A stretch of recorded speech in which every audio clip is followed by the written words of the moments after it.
दोस्तों, हम परसेंटेज का कुछ सवाल बताए हैं जिसमें हमको कमेंट में आया है कि परसेंटेज हमको समझ में नहीं आ रहा है। तो आप लोग जानते हैं कि परसेंटेज एक ऐसा स्टैंडर्ड चीज़ है जो कि पूरी दुनिया में फैला हुआ है। डेंगे डेंग आपको परसेंटेज का गुना गणित आता है। कोई मामला में इतना परसेंट फ़ायदा हुआ तो इतना परसेंट घाटा हुआ, तो इतना परसेंट लोग मर गए, इतना परसेंट एक्सीडेंट है, तो इतना परसेंट का छूट है, इतना परसेंट ब्याज पर बैंक वाला लोन दे रहा है। परसेंटेज का मतलब हुआ, देखिए, परसेंटेज का हिंदी हुआ प्रतिशत। मतलब प्रत्येक 100 में, इसका मतलब यह हुआ प्रत्येक 100 में। जैसे कोई बोला 5%, समझे कि नहीं, 5% यानी 100 में 5, समझे कि नहीं। कोई बोलेगा कि 5% फायदा हुआ, मतलब 100 रुपया में 5 रुपया फायदा हुआ, समझे कि नहीं, लाभ हुआ। अच्छा, परसेंटेज का मतलब यह हुआ। तो हम कोई बताता है कि 15 रुपया का 5% कितना होगा, समझे कि नहीं। तो 15 रुपया का 5% होगा 0.7 रुपया या 75 पैसा, समझे कि नहीं। चलिए इसको हम बताते हैं, डिटेल में आज बताते हैं कैसे होगा। तो देखिए, परसेंटेज का मतलब हुआ, कोई बोलता है कि आज ट्रेन में इतना भीड़ थी कि 15% आदमी छूट गया, चढ़ नहीं पाया, और दूसरा आदमी बोल रहा है कि ट्रेन में इतना भीड़ थी कि 85% आदमी चढ़ गया। इसका मतलब दोनों सही बोल रहा है, मतलब 100 में 15 छूट गया, और दूसरा बोल रहा है कि 100 में 85 आदमी ट्रेन पर चढ़ गए, तो दोनों का बात सही है। ये बोल रहा है कि 15% पैसेंजर छूट गए, और दूसरा आदमी बोल रहा है कि 85% पैसेंजर ट्रेन में चढ़ गए, दोनों का बात सही है। यहाँ 100 स्टैंडर्ड चीज़ है। परसेंटेज का मतलब कि 100 में बोलता है कि 1% फ़ायदा हुआ, मतलब जो सामान 100 रुपया का है वो 101 रुपया में बिका, 1 रुपया फ़ायदा हुआ। 1% का मतलब कि 100 रुपया में 1 रुपया फ़ायदा हुआ। 200 में 202 रुपया में बिका तो 2 रुपया फ़ायदा हो गया। कोई बोलता है कि 1% या 2% नुकसान हो गया, मतलब 100 रुपया का चीज़ था और 98 रुपया में बिका, यानी 2 रुपया घाटा लग गया। परसेंटेज का मतलब ये होता है। परसेंटेज के मतलब समझ जाइए कि पूरा दुनिया 100 पर परसेंटेज निकालता है।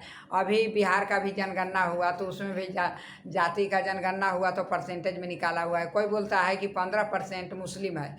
15% मुस्लिम है मतलब 100 लोगों में 15 लोग मुस्लिम है, बाकी 85 लोग हिंदू है या और लोग है, मतलब 100 में 15 मुस्लिम है, इसलिए बोल रहा है कि 15% मुस्लिम है, समझे कि नहीं। परसेंटेज का मतलब ये हुआ। अब देखिए यहाँ चलते हैं, हम बताते हैं 15 रुपया का 5% 0.75 रुपया हुआ, यानी 75 पैसा हुआ। तो देखिए परसेंटेज के मतलब हुआ, जैसे देखिए, अब बोलिएगा कि यहाँ बदमाश पढ़ें, देखिए 15 लिख दिए, 15 रुपया, समझे कि नहीं। 15 रुपया का मतलब हुआ गुना, समझे कि नहीं, और 5/100, समझे कि नहीं। तो ये हो, इतना कैलकुलेट कीजिएगा ना तो 5 दूना 10, 20, 5 तिहाई 15, 5 चौके 20, मतलब 3/4। 3 में हम 4 से भागा दीजिएगा ना तो आपका 0.75 रुपया आ जाएगा, समझे कि नहीं। और पैसा में बदलना है तो इसको 3/4 को यदि हम 100 से गुना करेंगे, काहे कि 1 रुपया में 100 पैसा आता है, 100 में पैसा में बदलना है तो 100 से हमको गुना करना पड़ेगा। तो देखिए 25 चौके 100, तो 25 या 75 पैसा आ गया कि नहीं, समझे कि नहीं। आपका गणित ऐसा चीज़ है कि एक एक नियम आपको पता होना चाहिए।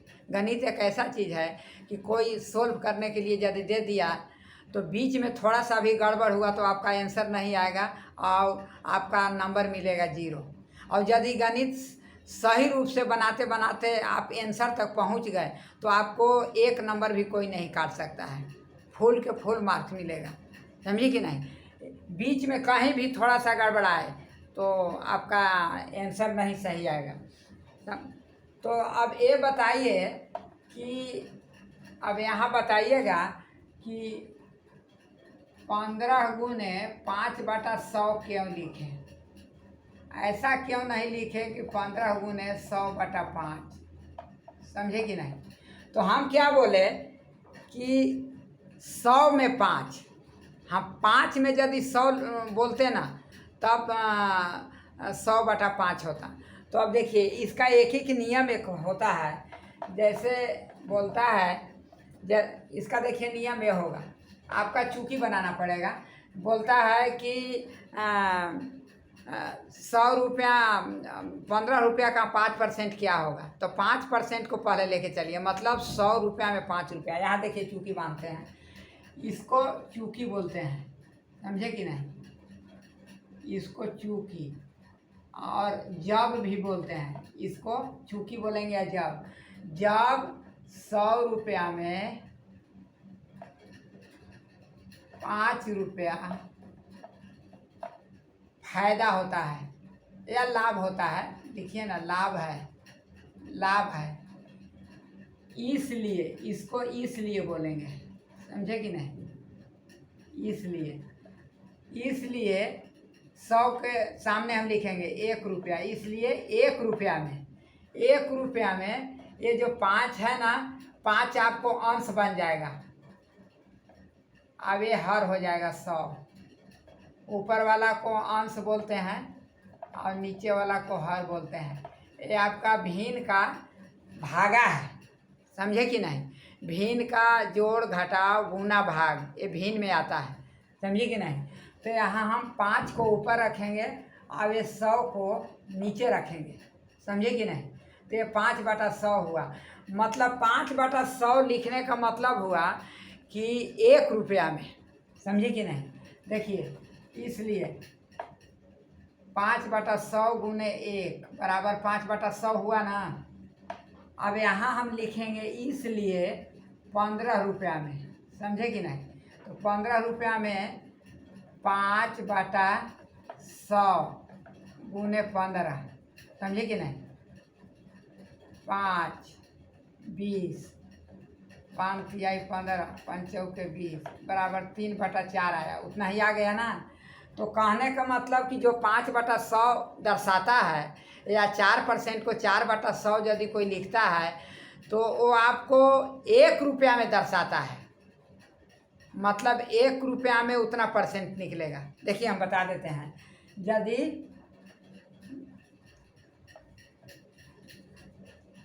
इसी चीज़ को हम लिखते हैं, हम बोलते हैं कि जब 100 रुपया में 5 रुपया लाभ होता है, समझे कि नहीं।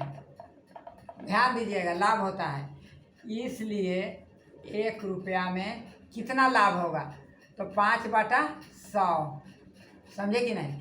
5 में 100 से आपको भागा देना पड़ेगा।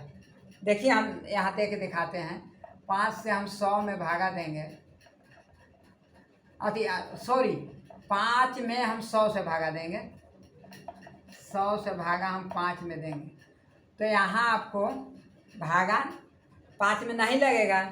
तो इसके लिए हम यहाँ 0 यहाँ पॉइंट देंगे, तो यहाँ 0 बैठाएंगे, समझे कि नहीं।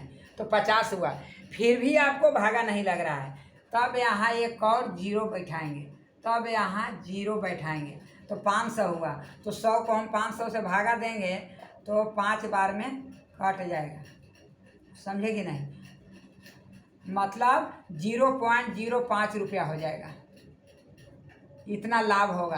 कितना में, 1 रुपया में।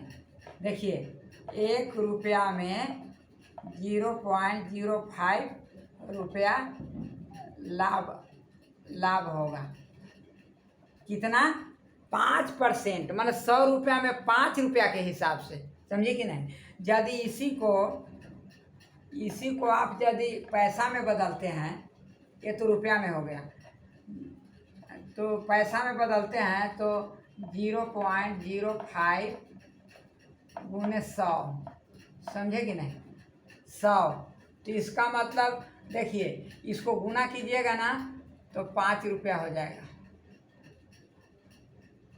अति 5 पैसा हो जाएगा, समझे कि नहीं, सॉरी 5 पैसा, समझे कि नहीं। इस तरह से परसेंटेज में सारा नियम मालूम होगा, परसेंटेज अपने आप समझ में आ जाएगा, समझे कि नहीं। परसेंटेज वो चीज़ है। अब देखिए, इसको हम गुना करके भी आपको दिखा दे रहे हैं। 0.05 गुना 100 से करना है। देखिए, ये 0 को हम किसी भी संख्या से गुना करते हैं तो 0 होता है, 0, ये वाला छोड़ देंगे, 0 0, समझे कि नहीं, ये वाला छोड़ देंगे। 5 को हम 1 से करेंगे गुना तो 5 आएगा, 0 को करेंगे तो 0 आएगा। देखिए 0 0 5, समझे कि नहीं, ये 0 आया, 0 कोई वैल्यू नहीं। देखिए, अब ये देखना है कि दशमलव के दाहिना बगल मतलब संख्या के दशमलव के दाहिना बगल कितने संख्या है, उतने संख्या गिन कर इधर से हमको दशमलव बैठा देना है। 1 2, यहाँ दशमलव बैठेगा तो 5 पैसा आया। अब देखिए, दशमलव के बाद यदि 0 है और उसके बाद कोई अंक नहीं है तो वो 0 का कोई वैल्यू नहीं रहता है। यदि दशमलव है और 0 है और उसके बाद यदि कोई अंक है तब उसका वैल्यू है। जैसे मान लीजिए कि 0.5, हाँ जैसे मान लीजिए कि 5.000, इसका कोई वैल्यू नहीं है, ये 5 के 5 ही वैल्यू रहेगा। यदि यही आपका 5.04, यहाँ यदि 4 आ जाता है तब इसका वैल्यू हो जाता है। इसको पढ़ाएगा 5.004, समझे कि नहीं, इस तरह से। तो परसेंटेज ये चीज़ है।